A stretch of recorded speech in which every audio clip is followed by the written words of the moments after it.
다 같이 사도신경으로 우리의 신앙을 고백하며 새벽 예배 하나님께 올려드리겠습니다. 전능하사 천지를 만드신 하나님 아버지를 내가 믿사오며 그 외아들 우리 주 예수 그리스도를 믿사오니 이는 성령으로 잉태하사 동정녀 마리아에게 나시고 본디오 빌라도에게 고난을 받으사 십자가에 못 박혀 죽으시고 장사한 지 사흘 만에 죽은 자 가운데서 다시 살아나시며 하늘에 오르사 전능하신 하나님 우편에 앉아 계시다가 저리로서 산자와 죽은 자를 심판하러 오시리라. 성령을 믿사오며 거룩한 공회와 성도가 서로 교통하는 것과 죄를 사하여 주시는 것과 몸이 다시 사는 것과 영원히 사는 것을 믿사옵나이다. 아멘.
오늘 우리에게 주시는 하나님의 말씀은 사무엘하 15장 24절에서 37절까지의 말씀입니다. 보라, 사독과 그와 함께한 모든 레위 사람도 하나님의 언약궤를 메어다가 하나님의 궤를 내려놓고 아비아달도 올라와서 모든 백성이 성에서 나오기를 기다리도다. 왕이 사독에게 이르되, 보라, 하나님의 궤를 성읍으로 도로 메어 가라. 만일 내가 여호와 앞에서 은혜를 입으면 도로 나를 인도하사 내게 그 궤와 그 계신 데를 보이시리라. 그러나 그가 이와 같이 말씀하시기를, 내가 너를 기뻐하지 아니한다 하시면 종이 여기 있사오니 선히 여기시는 대로 내게 행하시옵소서 하리라. 왕이 또 제사장 사독에게 이르되, 내가 선견자가 아니냐? 너는 너희의 두 아들 곧 내 아들 아히마아스와 아비아달의 아들 요나단을 데리고 평안히 성읍으로 돌아가라. 너희에게서 내게 알리는 소식이 올 때까지 내가 광야 나루터에서 기다리리라 하니라. 사독과 아비아달이 하나님의 궤를 예루살렘으로 도로 메어다 놓고 거기 머물러 있으니라. 다윗이 감람산 길로 올라갈 때에 그의 머리를 그가 가리고 맨발로 울며 가고 그와 함께 가는 모든 백성들도 각각 자기의 머리를 가리고 울며 올라가니라. 어떤 사람이 다윗에게 알리되, 압살롬과 함께 모반한 자들 가운데 아히도벨이 있나이다 하니, 다윗이 이르되, 여호와여 원하옵건대 아히도벨의 모략을 어리석게 하옵소서 하니라. 다윗이 하나님을 경배하는 마루턱에 이를 때에 아렉 사람 후세가 옷을 찢고 흙을 머리에 덮어쓰고 다윗을 맞으러 온지라. 다윗이 그에게 이르되, 내가 만일 나와 함께 나아가면 내게 누를 끼치리라. 그러나 내가 만일 성읍으로 돌아가서 압살롬에게 말하기를, 왕이여, 내가 왕의 종이니이다. 전에는 내가 왕의 아버지의 종이었더니 이제는 내가 왕의 종이니이다 하면 내가 나를 위하여 아히도벨의 모략을 패하게 하리라. 사독과 아비아달 두 제사장이 너와 함께 거기 있지 아니하냐? 내가 왕의 궁중에서 무엇을 듣든지 사독과 아비아달 두 제사장에게 알리라. 그들의 두 아들 곧 사독의 아히마아스와 아비아달의 요나단이 그들과 함께 거기 있나니 너희가 듣는 모든 것을 그들 편에 내게 소식을 알릴지니라 하는지라. 다윗의 친구 후세가 곧 성읍으로 들어가고 압살롬도 예루살렘으로 들어갔더라. 아멘.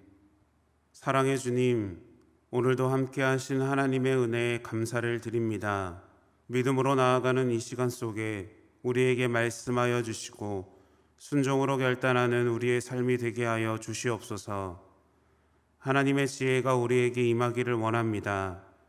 하나님의 뜻에 따라 참된 지혜를 구하며 그 뜻을 이루기까지 노력하며 인내하는 삶을 살기를 원합니다. 우리의 신앙을 수단과 방법으로 이용하지 않게 하시고 우리의 마음의 말씀이 중심이 되어 나를 향한 하나님의 분명한 계획을 깨닫게 하여 주시옵소서. 이 시간 주님 앞으로 나아갑니다. 하나님의 음성을 믿음으로 듣게 하시고 하나님의 인도하심을 누리는 믿음의 시간 되게 하여 주시옵소서. 모든 것 주님께 감사드리며 예수님의 이름으로 기도드립니다. 아멘. 할렐루야. 오늘도 믿음으로 하루의 첫 시간을 드리는 모든 성도님들 가운데 하나님의 축복이 함께 하시기를 축원합니다. 오늘은 위기 속에도 길을 여시는 하나님이라는 제목으로 말씀을 나누고자 합니다. 사무엘하 15장은 압살롬의 반역 사건이 기록되어 있습니다. 압살롬의 반역은 다윗의 인생에서 가장 참담하고 큰 환난의 사건이었습니다.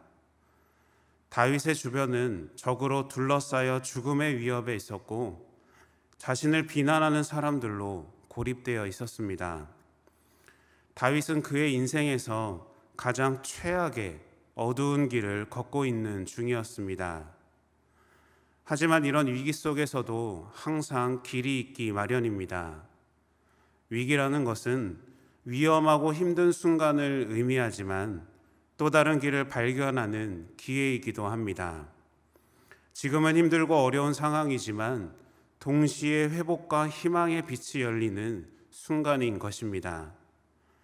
위기 속에서도 희망의 길을 바라보며 상황을 극복하는 지혜가 우리에게 있어야 할 줄로 믿습니다. 세상이 말하는 지혜는 어떤 문제를 풀어가고 해결하는 좋은 방법을 생각해내는 것을 의미합니다. 그래서 지혜가 있다라는 것은 어떤 문제나 상황에 맞는 대처 방법이나 해결 방법을 잘 이끌어냄을 의미합니다. 하지만 성경이 말하는 지혜는 다릅니다. 성경이 말하는 지혜는 하나님을 아는 것, 그리고 모든 일을 하나님의 뜻에 따라 행하고 순종하는 것을 의미합니다.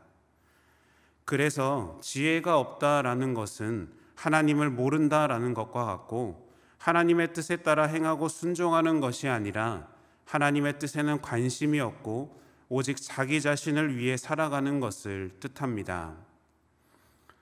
이스라엘 왕은 사람의 힘이 아니라 하나님께서 택한 사람이 오를 수 있는 자리입니다. 하지만 압살롬은 사람의 힘으로 단순히 왕의 자리에 올라 권력을 잡고 싶은 욕심으로 가득 찬 인물이었습니다. 압살롬이 반역을 위해 공을 들인 4년의 시간은 백성들의 마음을 얻기 위해 세상의 모든 방법들을 사용한 지혜였습니다. 하지만 성경의 지혜로 압살롬을 바라보면 어떻습니까? 하나님을 알지도 못하고 하나님의 뜻도 모르면서 자신의 뜻과 행동이 중심이 되는 그것만으로도 압살롬은 어리석은 사람이었습니다. 반대로 다윗은 압살롬의 반역에도 힘으로 대항하지 않고 순순히 도망치는 모습을 보여줍니다. 그것은 압살롬의 힘이 두려워서가 아니라 성과 백성들이 피해를 입는 것이 두려웠기 때문입니다. 이 모습만 보더라도 하나님이 왜 다윗을 왕으로 택하셨는지, 왜 다윗이 하나님 앞에 합한 마음을 지닌 자인지를 알 수가 있습니다. 그는 하나님의 뜻에 따라 움직이는 그 지혜로운 사람이었던 겁니다. 오늘 본문을 살펴보면 다윗은 지금 자신이 처한 상황을 이해하고 받아들이고 있습니다. 본문 25절 말씀입니다. 왕이 사독에게 이르되 보라, 하나님의 궤를 성읍으로 도로 메어 가라.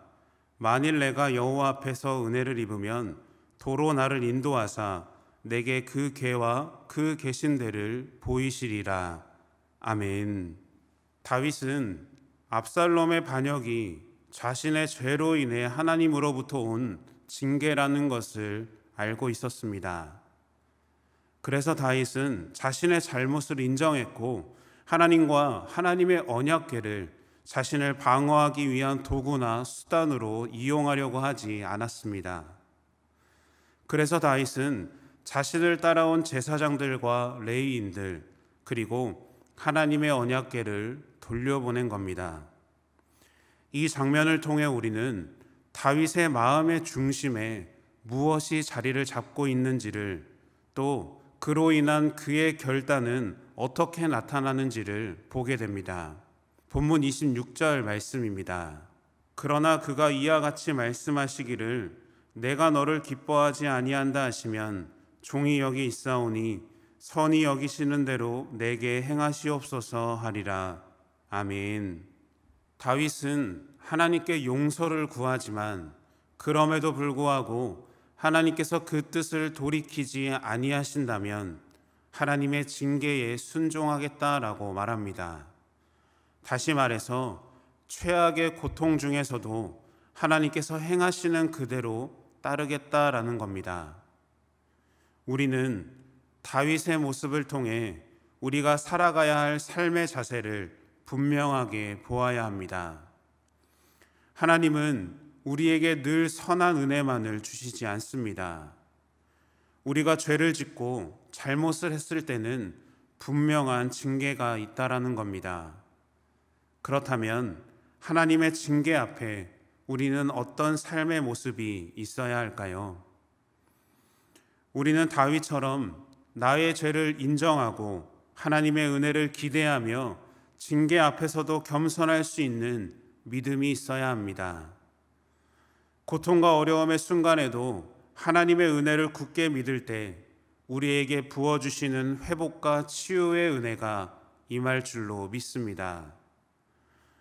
신앙을 수단으로 삼지 말고 우리의 죄를 회개하고 하나님의 긍휼과 도우심을 구하는 저와 여러분들이 되시기를 바랍니다.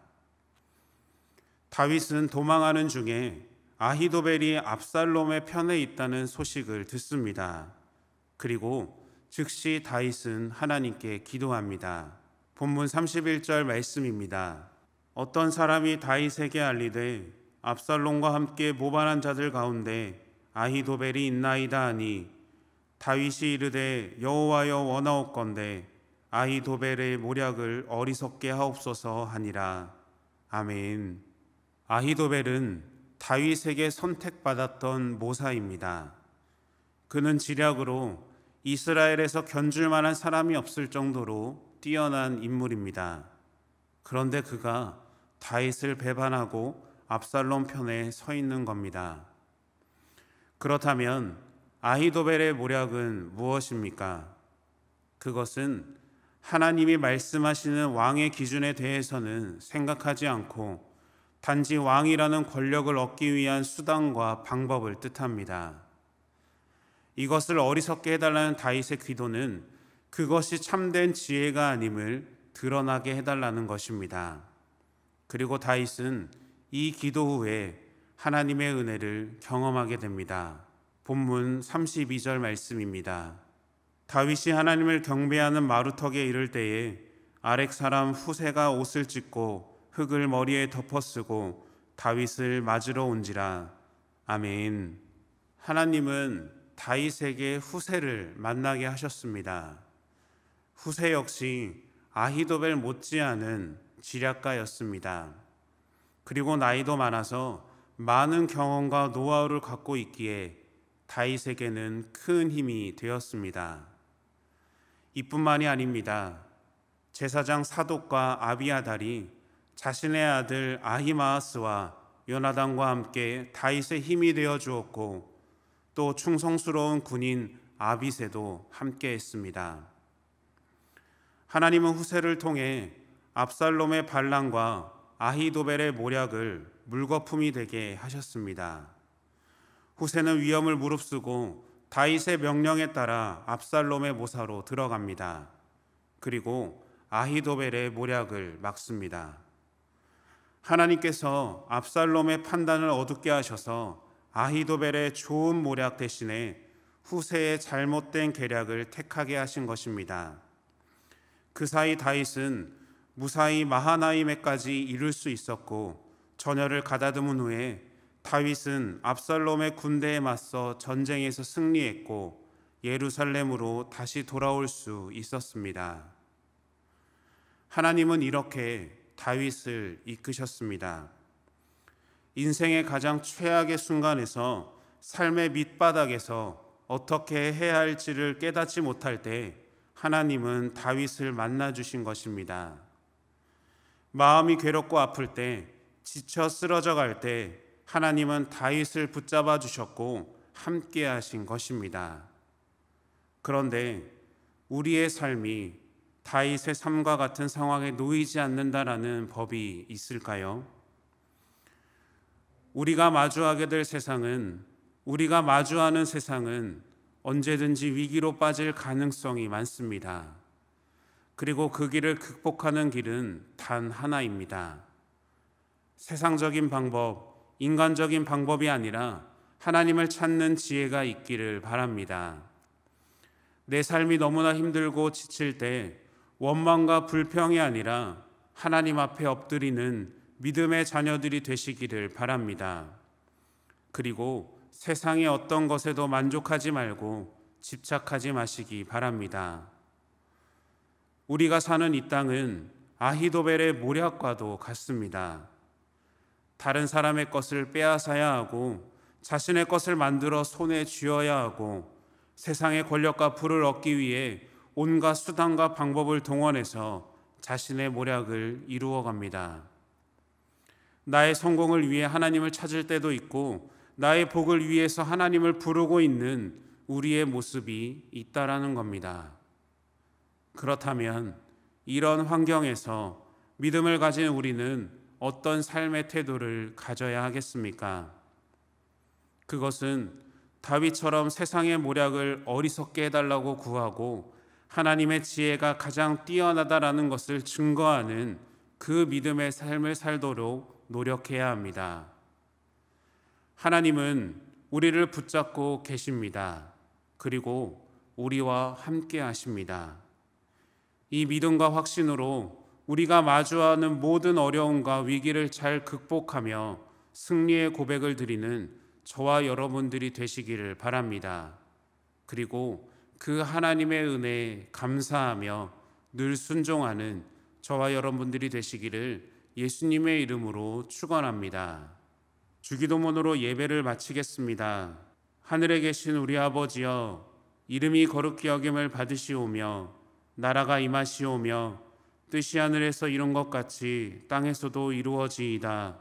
오늘 우리에게 일용할 양식을 주시옵고 우리가 우리에게 죄 지은 자를 사하여 준 것 같이 우리 죄를 사하여 주시옵고 우리를 시험에 들게 하지 마시옵고 다만 악에서 구하시옵소서.